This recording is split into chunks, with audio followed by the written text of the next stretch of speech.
Bonjour les amis, ici Stan Carré, sophrologue et coach en développement personnel. J'espère que vous allez bien. Dans cette vidéo, je vais vous parler de la solitude chez les personnes empathiques.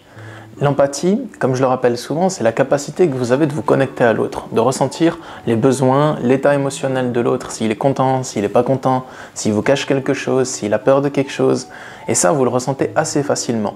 Mais c'est pas tout. Les personnes qui sont empathiques, donc qui ont une empathie très développée, on va dire, elles ont développé un certain mode de fonctionnement. Elles ne se comportent pas comme tout le monde, parce qu'elles ont besoin de se préserver, de ne pas ressentir toutes les émotions des autres de plein fouet.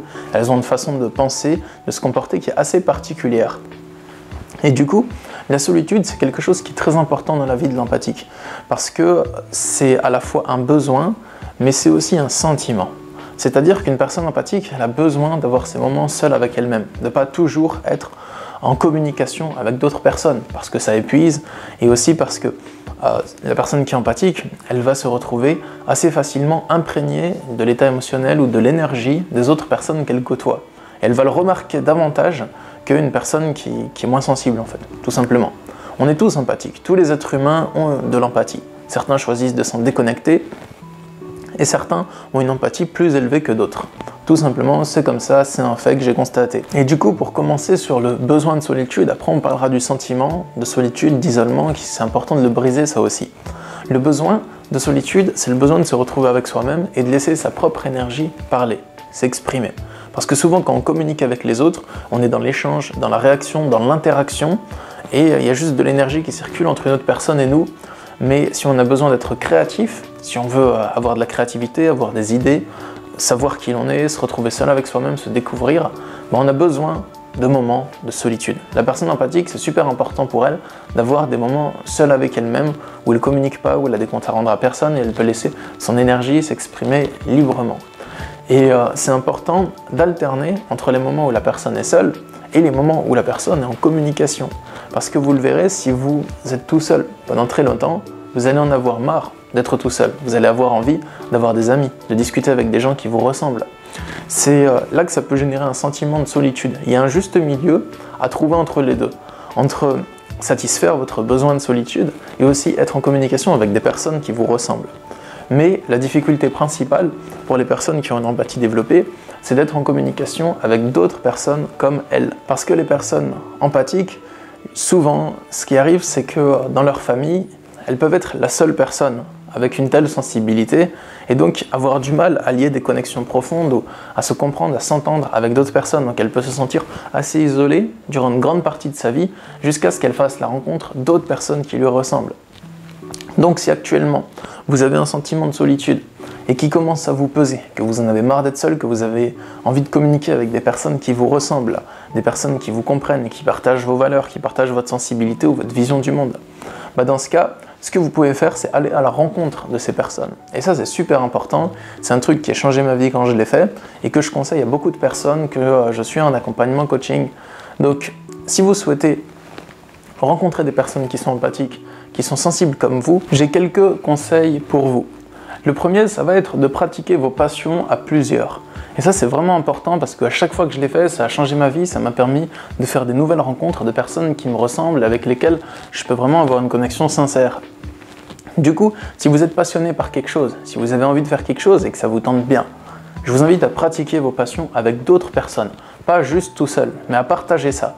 C'est super enrichissant. Ça vous permet de faire des rencontres et aussi de parfaire votre expérience. C'est une super expérience de vie. Et pour trouver ces passions, c'est pas difficile, c'est pas nécessaire que vous soyez sûr à 100% que telle activité est votre passion. Vous pouvez pas vraiment avoir de certitude sur ces choses-là, à moins que vous pratiquiez assez souvent la même activité et que vous voyez que vous adorez vraiment ça. Mais avant de l'avoir fait, le seul moyen de le savoir, c'est de pratiquer ce qui vous tente, tout simplement. De vous poser la question, est-ce que telle activité vaut la peine que je fasse quelques efforts pour arriver à la pratiquer ou pour arriver à en vivre. Donc ça, c'est super important.